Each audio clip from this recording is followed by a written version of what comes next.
Welcome, everyone, to episode 234 of Just Joshing. I am your host, Joshua Pentalaresco. I write stuff and podcast too. Today is part one of my two-part conversation with J.M. Dover.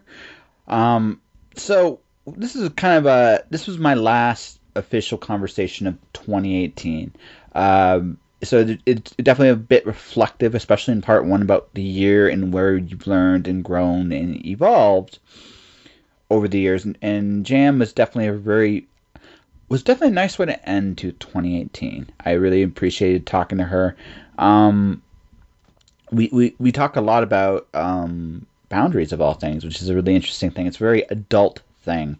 And yeah, like I said, the conversation was really cool. Right this minute, I am rhyming my socks off with Dr. Seuss, and I'm right now going through the notes and editing and all that stuff. It's been definitely a fun, semi-fun thing. I kind of wish it wasn't so freaking cold out. This is literally Siberian wonderland is where we're in here. Fortunately, tonight's the last really cold night. It's going to slowly warm up for the rest of the month, which is really cool. But yeah, it's been just me, just resting and then just working on the grindstone bit by bit by bit by bit. And I wish I had more exciting stuff to talk about, but we're getting there. And I'm excited, but we're getting there. But for now, let's get to our conversation with J.M. Dover, shall we? Recorded that. Well, I could have, but honestly, I kind of feel like that. I hate. So you want to give this interview a fresh start? Is that what you're doing? Well, that, and also okay. So for me, honestly, I do this with people sometimes. It depends on who they are. Like, I try to do. There's this part where I'll trade you something if you'll trade me something, but making of it deal. I generally don't like doing that. I will do that if that's where you're comfortable with. But I would just rather assume that take you at your word until your words or your actions state otherwise. Okay. If your words or your actions state otherwise, that's when I nod my head. I may not say anything, but I've already back when. And if someone asks me, I'll tell them exactly why that is the case. But it's just that's not. I don't know, like I said, it doesn't. I don't feel very adult when I do that, and that's odd because it's just it just. I think as an adult you need to have your boundaries, and if one strike is okay, two strikes I'm out. That's a fair boundary. Yeah. Especially if you warn people that that's a boundary. Yeah. Right. So it is a very adult thing to do. Yeah. To say, this is where I'm at in this space, and Yeah, some people. It's interesting, but it's interesting though. I had a friendship about a year ago that was kind of damaged as a result of this. So I learned one of the things I've learned this year. Actions, right? Your actions have three interpretations, right? There is intention, which usually is always a good thing, right? Impact. That is not always a good thing at all. And the impact if you do something is really that's almost completely on you, because there's an interpretation aspect of it too. It is very possible, let's say I get hurt by something, that I'm misinterpreting the initial action. Right. It's totally fair. But that could be a result of how it was presented. It could be a result of a lot of things. Some of it me, some of it them. So, and I learned that where people hurt each other is they confuse their intentions with the impact they have on people. Even if the interpretation is misinterpreted on the person that was impacted, right? It's it made me recognize one of my biggest screw ups this year. I worked with someone and it didn't go well, and honestly honestly, on both of us on some things. There were some things they should have brought up sooner. I didn't realize, and I should have recognized it sooner too. It was just one of those, like, I screwed up as well, and we're not talking right now as a result, right? And the thing is, no matter what my intentions were, no matter, right, the impact I had really hurt that person, and hopefully I get the opportunity to fix it. Maybe I don't, right? But it's just like it's a life lesson, right? And again, interpretation. We see things. I know this too. We just see what happened differently, right? There was no harm intended on my part. That doesn't change. Doesn't mean there wasn't. No. That doesn't change the impact. Like, impact is the one thing you can't. No matter how good my intentions are, or how good, how well-meaning I am, right? It doesn't change the fact that if I hurt somebody, I hurt somebody. That's the bottom line. Whether it doesn't really. And then there's 3 possible results from that. Yeah. So if that person didn't explain to you that you'd hurt them right away, then that part of the communication is on them. Mm-hmm. Yes, maybe you should have seen it. Perhaps they covered it up because they didn't want you to see it. Mm-hmm. And then, when it's time that you do realize it and you try to fix it, that's on them if they either hit it or not said something sooner. Yeah. Just let this build up to a really big thing that wounds them very deeply, right? So communication is always a two-way street. Oh, absolutely. And like I said, it's a tough balance too, because it's very possible, like when I was hurt. This just being an adult about this, it's really possible I misinterpreted the initial action. It doesn't change the impact of it, but it doesn't. Certain actions, like, again, afterwards, just make me go, okay. It compounded what I was feeling, right? It compounded it. It didn't actually alleviate when I was trying, and they were trying to alleviate it. In all fairness, it was just like one of those situations where it was like. Right, this is how I took it, and their response is they're not going to change it. I'm like, that's a problem. Yes, that's a problem, right? And that's kind of like, but again, it's where I learned, like, even if I was wrong completely on the misinterpretation on that one, right? It's like, okay, doesn't change the impact. No. And so, and vice versa, where I hurt somebody. Right, I have to own up to the fact that I made the impact I did. Like, there's no ifs, there's no ands, there's no buts. Right. I made that impact. I messed up in something there, and I should have seen some things clearer than I did at the very beginning. Yeah, that's true. Right, and that, again, you only can live and learn on those things. And there's every relationship that you have, whether it's a deep relationship or a superficial one, the conversation, you're part of the conversation, your impressions, you're responsible for that. And I think that it's really important to know that you're only a part of it, even if you're responsible for, your part of it. And sometimes, like in a close relationship, it's the stupidest little thing. Absolutely. Oh, God. Goes, 100% wrong, and then all of a sudden, the stupid little thing is like the elephant in the room, right? And you can't seem to make your way around it because it's grown so big.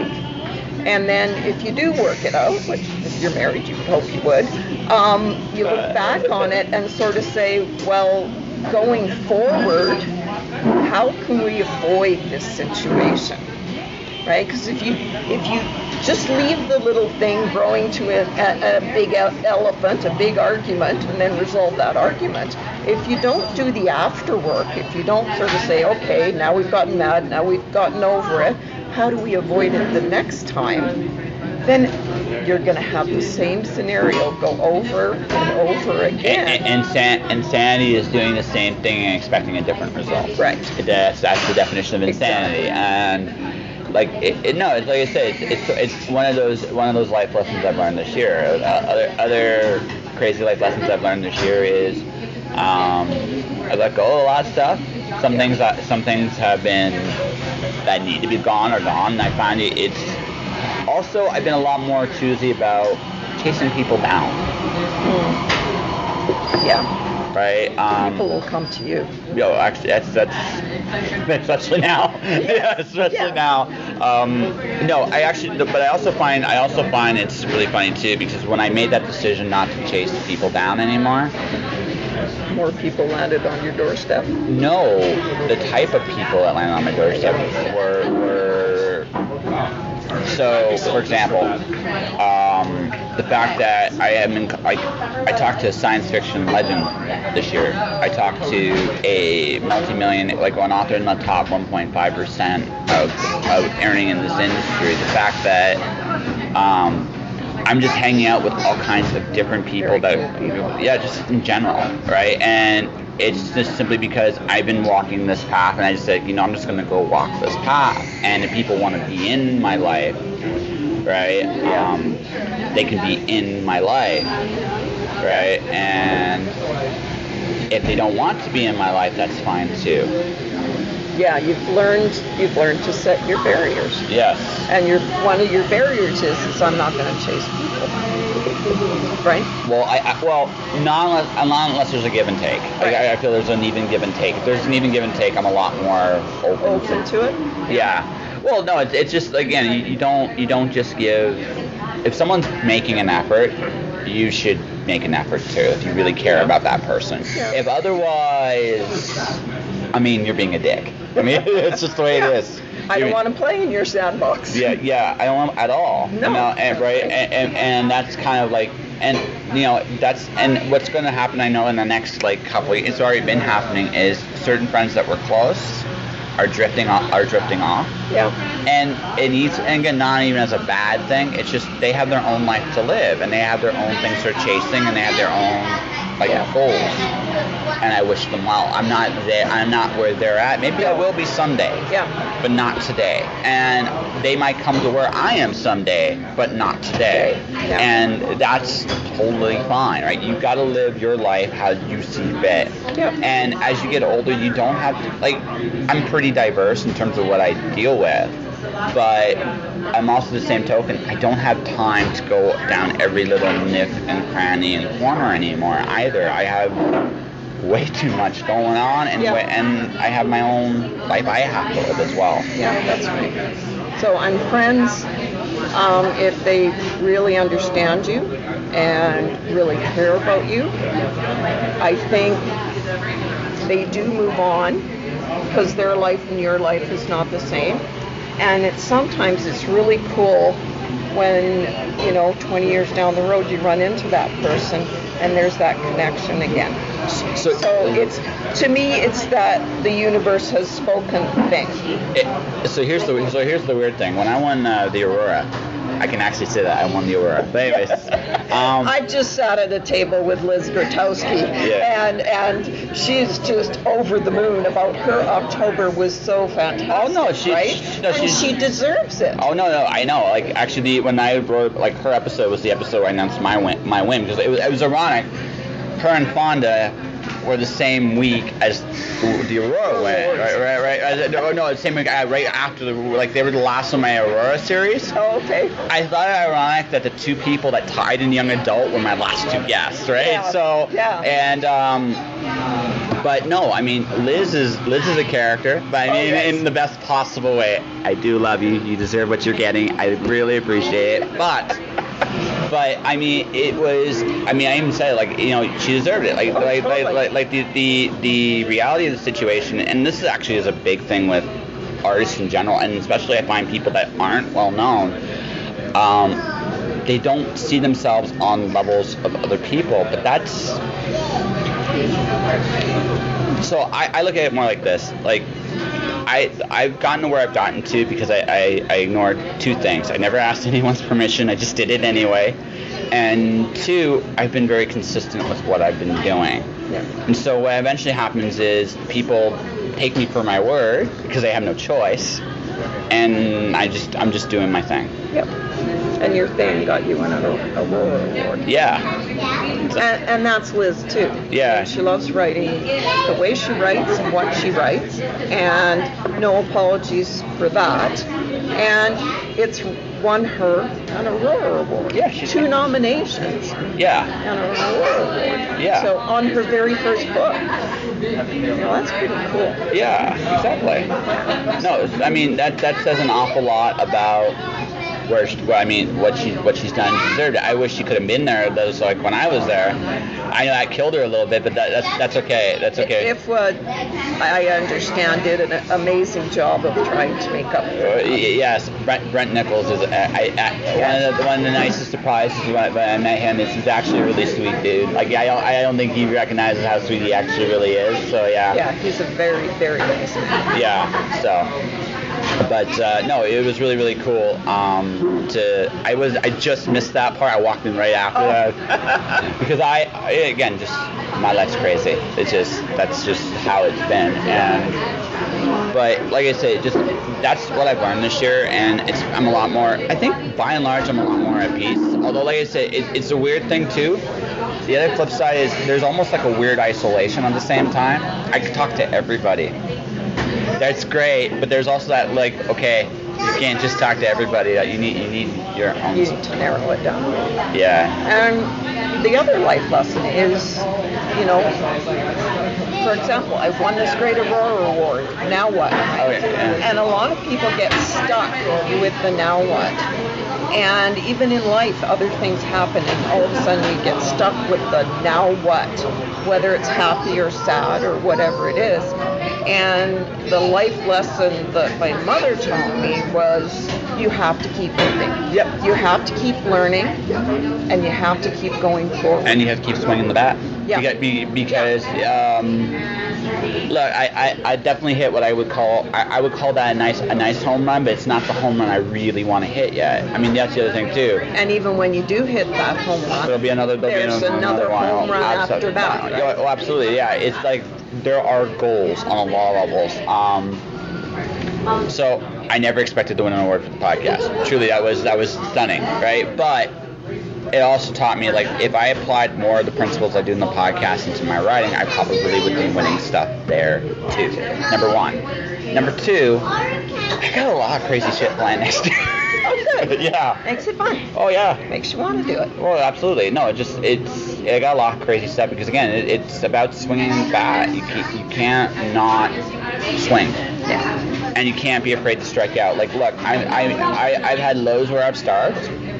I've had highs where I've won, and I've had lots of different things in between, and that's going to continue. I would rather be. My model for this is Nicolas Cage. Okay. Yeah. Nicolas Cage is kind of actor that just does all these different parts. Different stuff. So yeah. You never know whether it's a good movie or it's a disaster until you actually go see it. Some of them, the one you thought wasn't maybe so good is the one that you really liked. Well, I'll give you an example. I love Con Air. It's a fun movie. It was done on like no budget. It was just one of those. They thought this was this pretentious action movie, but it was like right actors, right place, right time. Really cool. Yeah. 8mm is just this dark, depressing, like, oh my god, it's like, wow, right? And then he'll do something like City of Angels, and he'll do something like, Face Off, right? And then he'll do something like Lord of War, and he goes all over the map. Yeah. And the thing about that is, yeah, his batting average is not 1,000. It's certainly not. It might be more like something like a baseball player, like 350. Yep. But that 350 is like, he's a home run hitter, not 350, right? Yeah. And that's all it's really about. It's not about hitting one home run. It's not that one home run. You'll hit multiple home runs. You'll strike out too. Yep. I don't know if a book. Sometimes in the same game. Yeah. I don't know if a book board game combo is going to sell. It might. It might not. It might not. I don't know. Or you might have one part of it that sells really well and one part of it that doesn't. Yes. And whatever happens, it teaches you something, right? Absolutely. So, and I was talking yesterday, the one thing I love about writing is every time I sit at the computer, I learn something about me, about the book, about where I'm going, where the book is going. So, I think that's a really cool thing to be able to do, to sit down every day and learn some. Yeah. So, and some days really suck. Yes. Oh no, it's like too. Like some days you don't write anything. And you don't, because the next morning you look at the 250 words you squeezed out and go, that's crap. Or maybe it was 5,000 words you squeezed out, and oh, that's crap. Well, no, don't ever edit backwards. Yeah. No, what you do with that crap is you nice and save it in a different folder. And then one day you're writing along, editing your book, and you think, I remember this scene, where did I put it? And then you go and look in the extras folder, and there it is, and all of a sudden it fits in a different place. Okay, so I'm just imagining a folder that just says turds on your computer. It's like... Actually, it's called other stuff. Other stuff? Okay. But sometimes you can fall into a pile of crap and come out being a diamond. No, you find that diamond in that pile, right? Yep. It's like, this is terrible, but this is a good idea. I'll take that, and now we're like, I think I can use you. And it's like, nope, I can't use you. Or yes, I can. It's brilliant. I'm brilliant. Yeah. Well, I don't know what happened here, but I'm brilliant. Yeah. Yes. Then, so I hate writing middles, and I'm in the middle book right now. It sucks. It can be fun.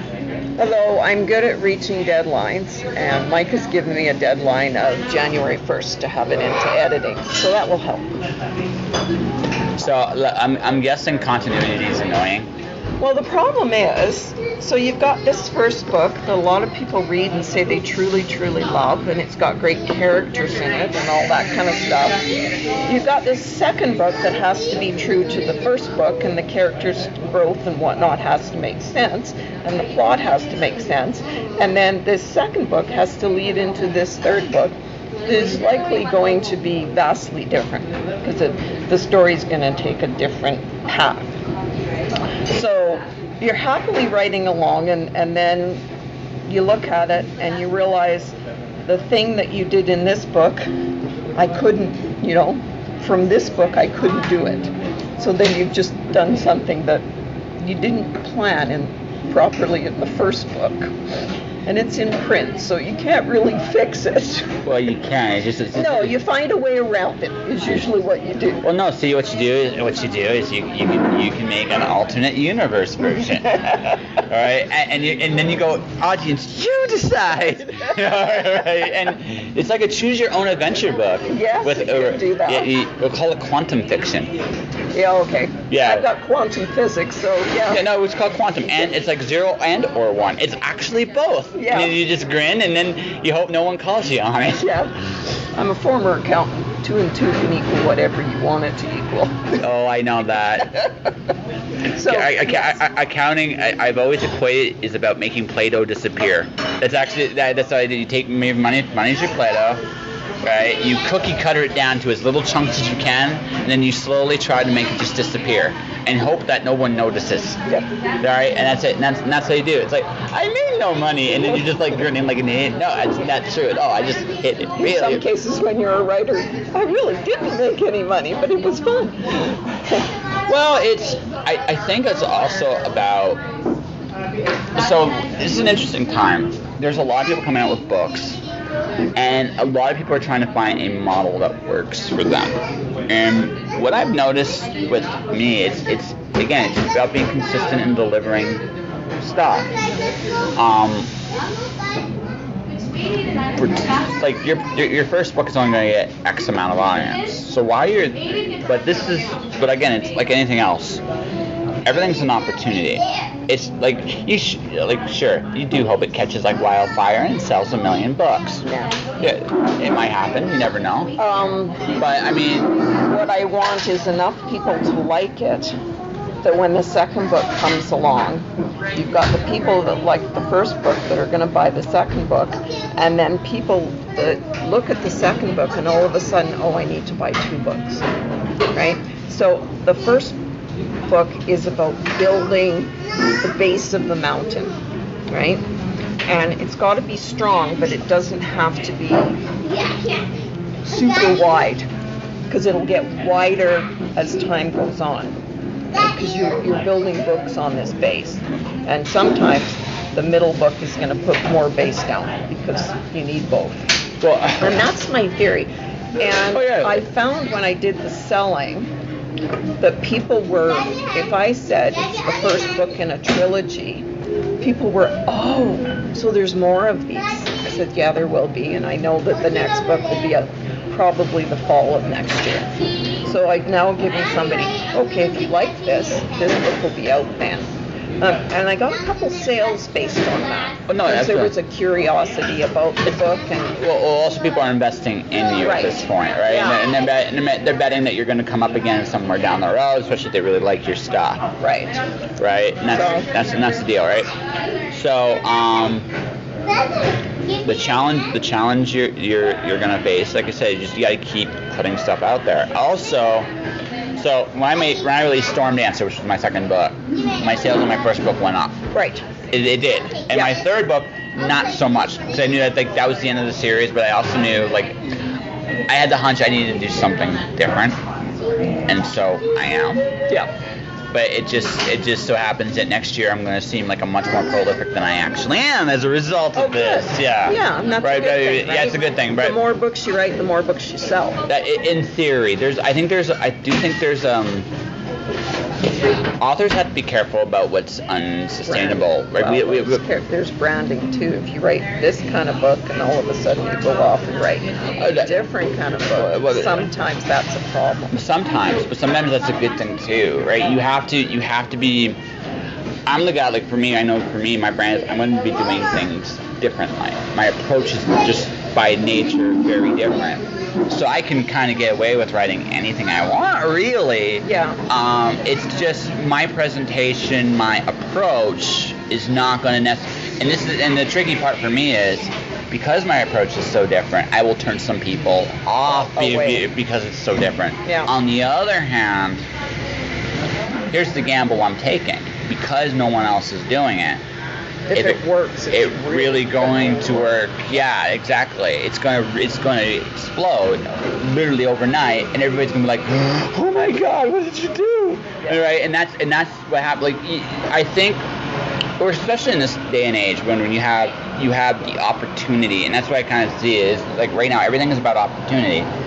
You have the opportunity right now to do things differently. We have the technology, we have the toys, we have the scope today to try a zillion different things, right? And indie publishing in itself is growing. Yes. And it's growing. People are now seeing that you can put out good books as an indie publisher. Or do cool stuff. But I think the big thing that a lot of writers have to be careful of is speed.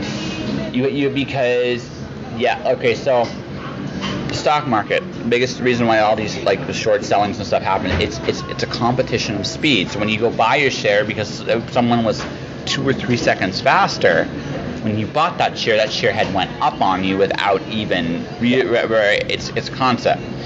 Writers have to be very careful of the fact that it's cool one year to do 3 books at once, but I mean you gotta make sure that what you're doing is something you can sustain personally and that you won't have a mental breakdown doing, because all of these books are big projects, and you can go through this enthusiastic thing of I can do 1, I can do 2, I can do 3, maybe it is 3 or 4 or 5. Yeah, you can, but you know what?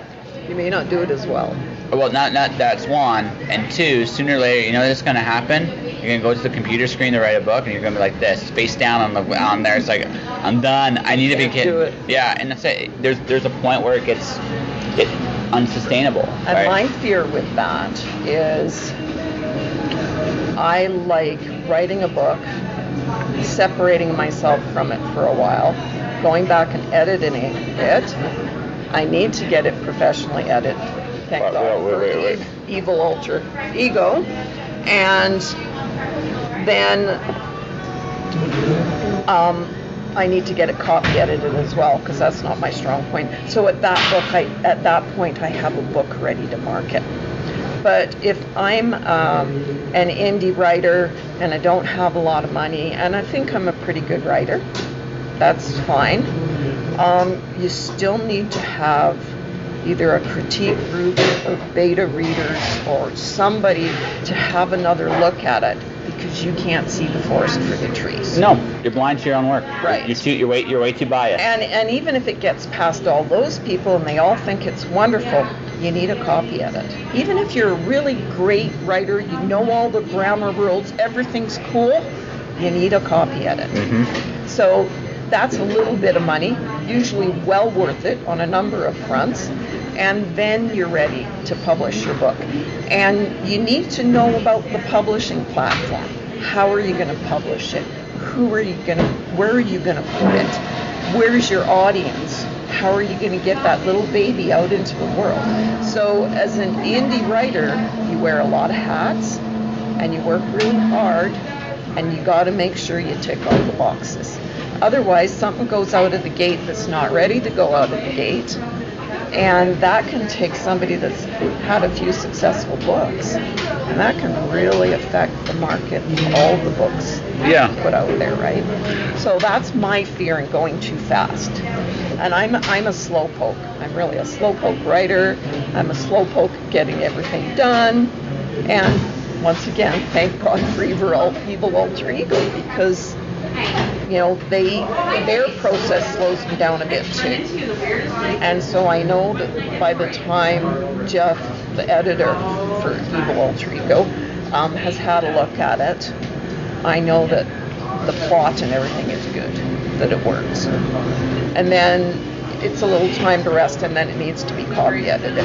And then Mike takes it to press and does all that stuff. And Mike does the initial setup all over the place. So I'm lucky to have those people at my back that really do that stuff for me. But you can do it yourself. And I probably could if I wanted to at this point. But I don't. I know what my strong suits are, and I might as well leave some of that other stuff to somebody else. Well, if you did all that other stuff yourself, you'd still miss. Like no matter what. I mean, there are biases. I mean, there are some like one of my favorite epic failures was a story. I used to work with this writer. My story was he launched a magazine, and the magazine had in the title literary instead of literary. Now here's the thing that really is hilarious about that. Everybody he had look at that missed it. Everybody. Yeah. It wasn't just him, but it just goes to show you that forest from the trees, always and always, always, and even with people looking at it, it's still going to mess up. It just won't mess up as badly. Yes, that's true. Right. And also literary is this awesome. I might steal that one day. Just like I Yes, but you have to work with it. If you make the boo-boo, you really have to work with it. No. So see, just let it go. No, see, again, it's all about the fun. It's nuance. It's nuance. For example, if I said this was a student magazine, and I introduced one of the students that is maybe a little daffy, right? When you your impressions of him are maybe he's a little nuts. Yeah. So when you see the literary in the magazine, you're not really surprised. Now you're just like, oh, okay, yeah. It's like, okay, this is gonna be special, right? This is gonna be absolutely special. And there's like that evil grin of, yes, if you're known for that, then you could totally do it. Right? Well, again, it's all new. It's all in the context of a story. Yeah. And tone is everything. Oh, yeah. Right, like, for example, I have a unicorn that farts rainbows that talks in wingdings. Okay. Yes. It works. It works. In the story. It actually works. Why? Because one, it's the only way I could figure out how to make flatulation actually have language. One. Okay. Yes. Right? And you're like, okay, this is strange. I could look in the rear, it's like the wheels are turning, it's like this is nuts, but okay. But number two, it's the whole tone.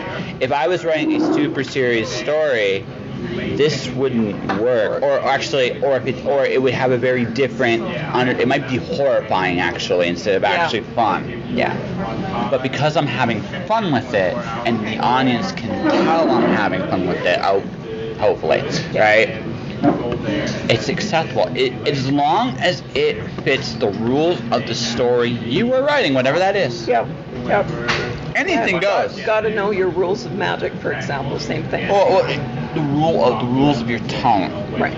That's actually what it comes down to. Is the rules of your tone.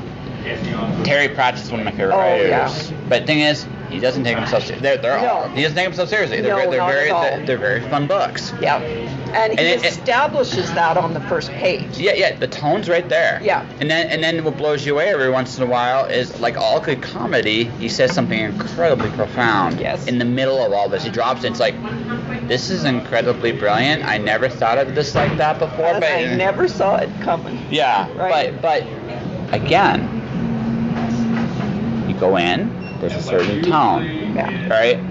You know the tone, and because of the tone, you can suspend your disbelief. But notes don't generally work in fiction. They work in that because they're hilarious, right? But they're also because Discworld, the way he built it, can take that insanity and put it together. Yes. Right? Yeah. So that's the thing, right? I think the how do I put this? If you wrote a comedy, she's laughing because she's like, I'll never write a comedy. No. You might someday, right? Yeah, it would be in the sarcasm kind of. But it doesn't matter, right? Some people don't get your sarcasm sometimes. Writing humor is hard. I'm not denying that. It's the second hardest thing to write. The hardest is joy. Yeah, true. Yeah, the hardest is joy. Joy, because joy either sounds incredibly corny or it's incredibly authentic and it moves you to tears, and there's no middle ground. Yeah. Right? So, but humor is always by nature subjective. Yeah. Right? So you're taking a chance when you're doing something that kind of fun to begin with. Yeah. Like a unicorn talking and Ling thinks how stupid, right? I mean, some people will have that reaction. Yeah.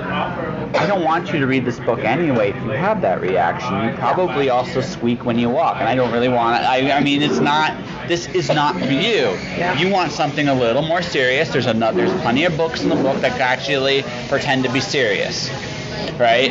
After all, how serious can really a book of fiction be if you're making up characters and writing them down? I mean, it can't be that serious to begin. Yeah, so that's my opinion. I could be wrong, but my point is, like, you have to look at the tone. What's the present? Like, this is all about presentation ultimately, right? Yes, right. Very much so. Right. Everything's about presentation. Ultimately, yes. Right. So, what you're looking at here is, right.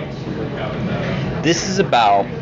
What are you trying to get? It's like, what's your message? What are you trying to get across? Actually, going back to the three things: impact, intention, impact, interpretation. Yes. Right. What's the impact you're going for? What's the interpretation you're hoping for? What is your intentions again? Intentions are almost always good. Almost. And then what happens on the other side of it? It is really, it's either a make or miss. And humor is probably one of the most subjective things on that one.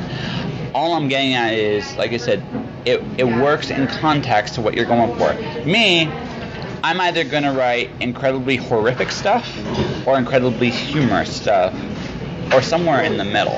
Right. So there's usually a point to what I'm getting at, but I approach it from a way that people just wouldn't do it. Yeah.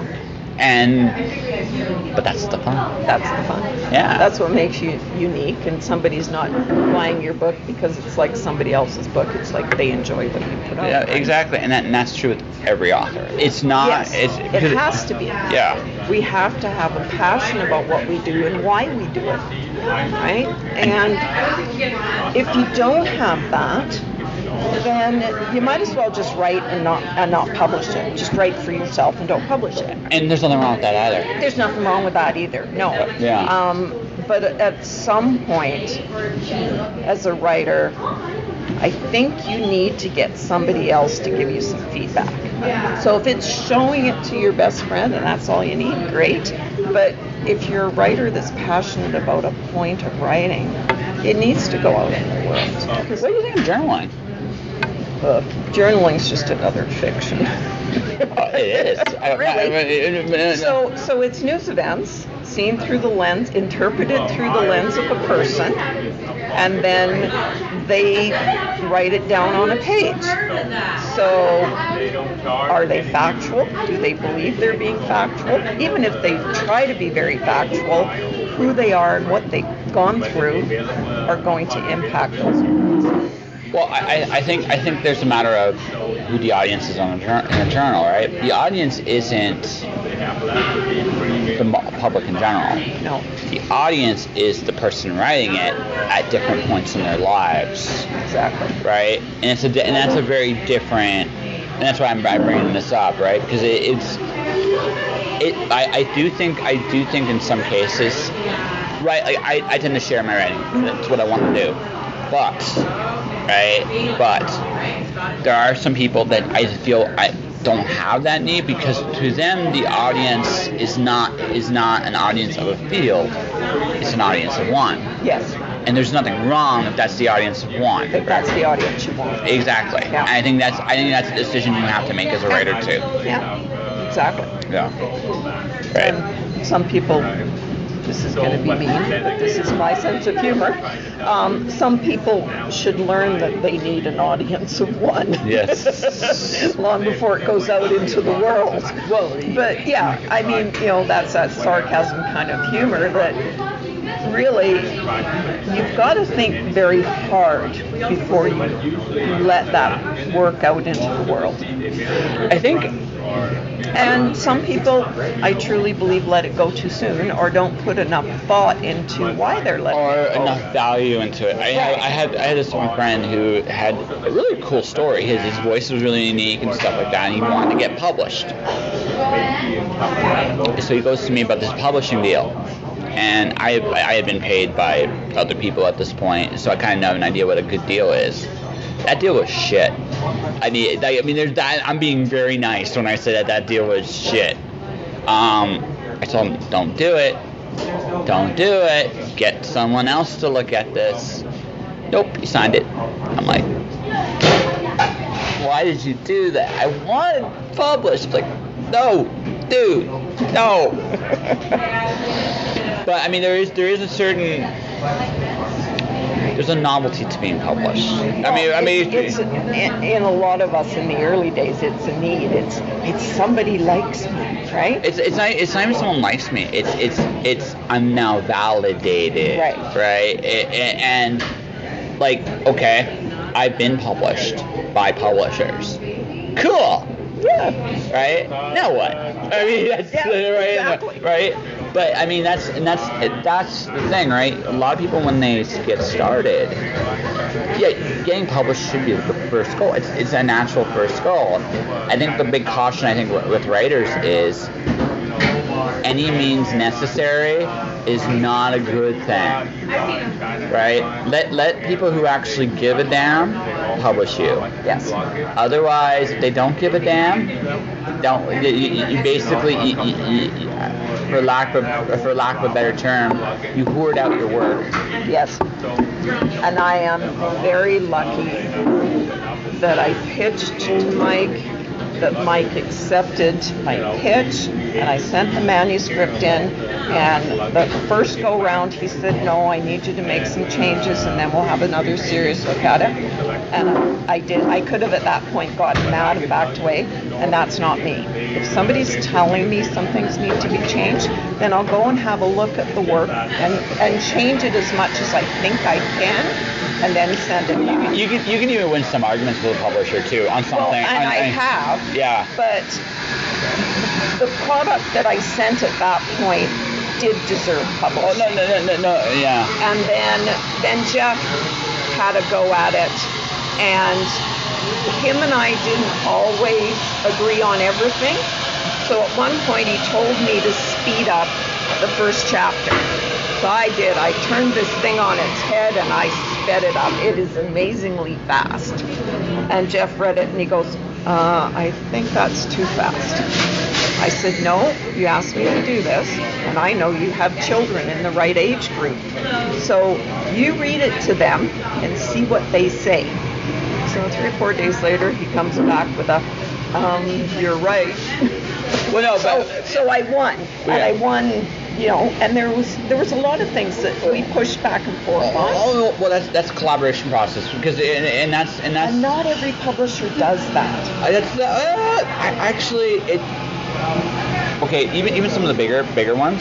It depends who you've got. It depends on who you got and your relationship with your editor. Yeah. Right. Yeah. So I feel I'm fortunate enough to have Mike look at my story seriously enough.